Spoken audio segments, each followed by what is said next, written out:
Bonjour et bienvenue au Musée mémorial pour la paix Le Militarial de Boissezon. Ce musée a été créé en 1996 à l'initiative d'un homme, collectionneur passionné et historien érudit, le docteur Christian Bourdelle. Ce musée était sa vie. Disparu subitement en 2016, une équipe a repris les rênes du musée pour continuer l'œuvre de Christian Bourdelle et maintenir l'intégralité des collections uniques dans la région Occitanie. Avec 7 salles et plus de 5000 objets exposés, vous allez plonger dans les différents conflits du XXe siècle et découvrir la vie des soldats.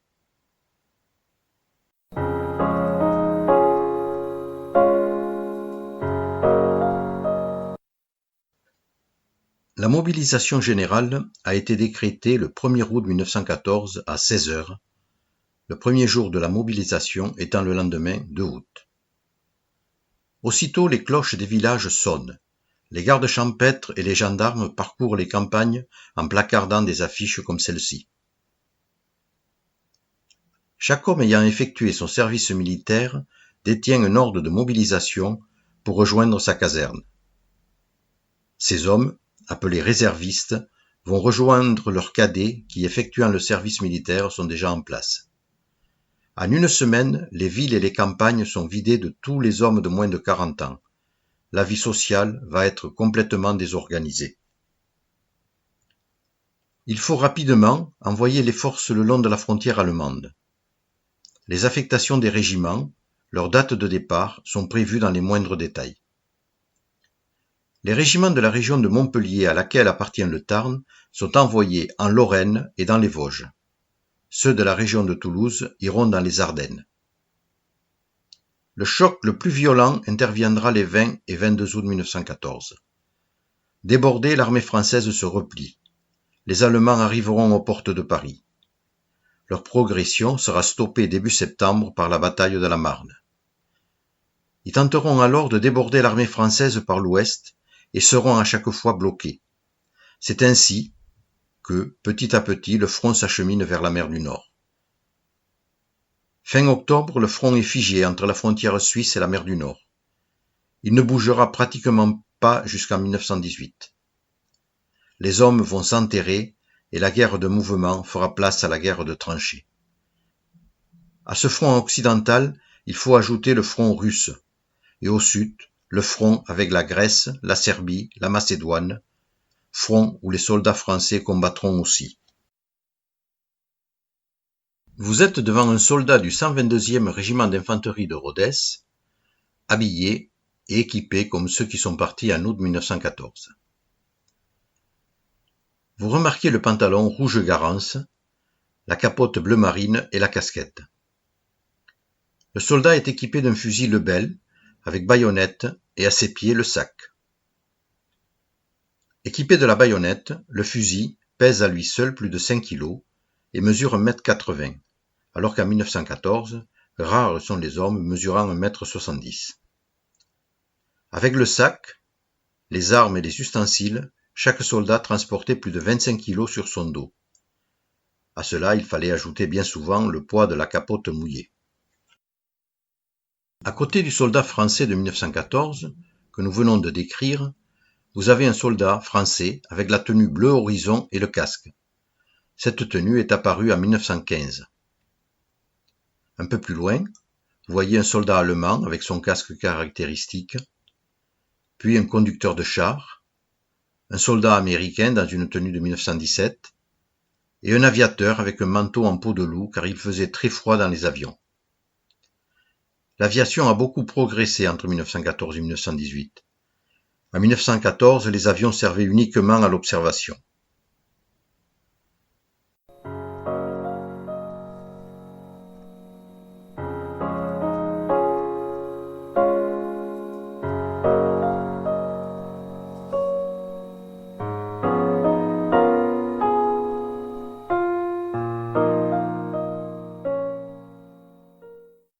Fin 1914, le front est figé. Les soldats creusent des tranchées et s'enterrent.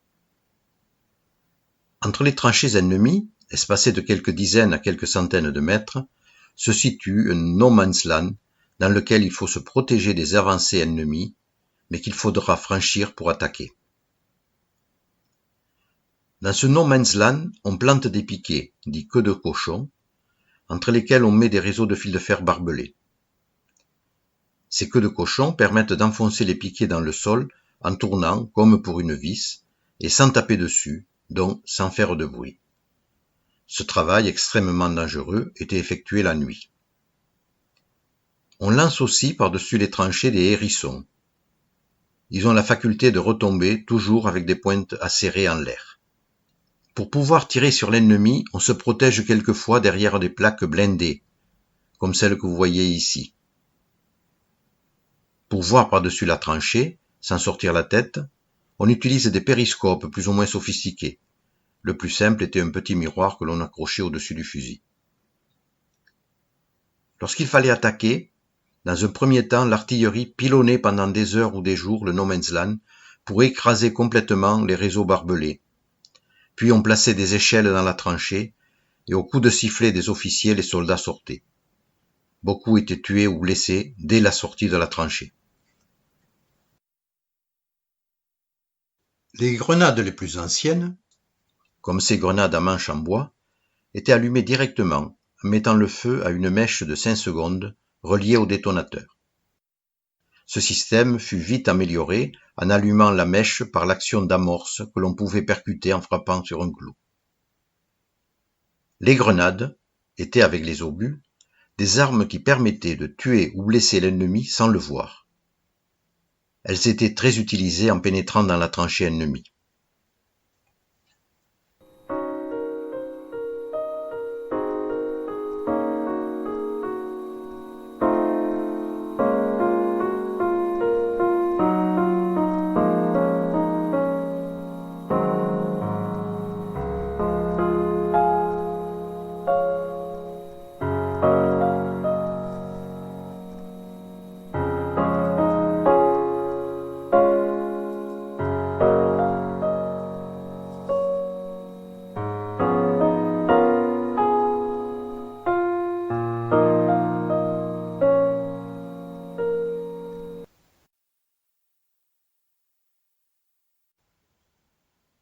Au front, les soldats alternaient des séjours en première ligne et des périodes de repos. Pendant celles-ci, chacun essayait de s'occuper. Les plus habiles confectionnaient des objets avec le laiton et le cuivre des douilles. Ce pouvaient être des objets utiles, comme des briquets, des bouillottes, ou des objets décoratifs. Les objets les plus nombreux sont les douilles travaillées, gravées avec des prénoms, des noms de lieux, de fleurs, etc.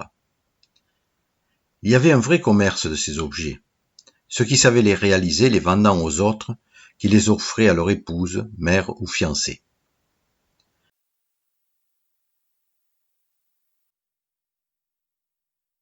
Les gaz ont été utilisés pour la première fois en avril 1915 à Ypres, en Belgique, par l'armée allemande.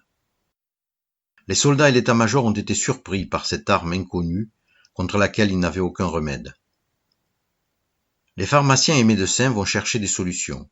Ce seront des tampons que l'on imbibe de produits, puis le masque évoluera. Environ 4% des morts de la guerre 14-18 l'ont été par les gaz. Vous avez devant vous un obus reconstitué avec une douille et un corps. La douille, remplie de poudre explosive, fait partir le corps. La douille reste sur place. Le corps de l'obus est également rempli de poudre. Selon son type, il peut exploser en touchant le sol, après pénétration dans l'objectif ou en l'air. Il peut contenir des projectiles, des gaz ou simplement éclater en éclats métalliques. Ce seront les éclats d'obus. À côté, un corps d'obus en coupe de couleur rouge montrant l'intérieur de celui-ci et un éclat d'obus récupéré sur un champ de bataille. Selon le diamètre, on parlera d'obus de 75 mm, 105 mm, 400 mm, etc. Les obus les plus courants étaient le 75 français et le 77 allemand. Ce sont les obus qui ont fait le plus de victimes parmi les soldats. 2 blessures sur 3 sont dues aux obus et grenades, 1 sur 3 aux balles, surtout de mitrailleuses. Les blessures à l'arme blanche sont moins nombreuses et représentent moins de 1%.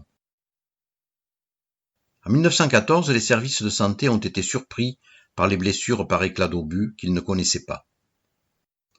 À la différence des balles qui font des blessures nettes, les éclats d'obus déchirent les chairs et créent des blessures multiples. C'est la raison pour laquelle, surtout dans les premiers mois de guerre, de nombreux soldats mouraient de gangrène.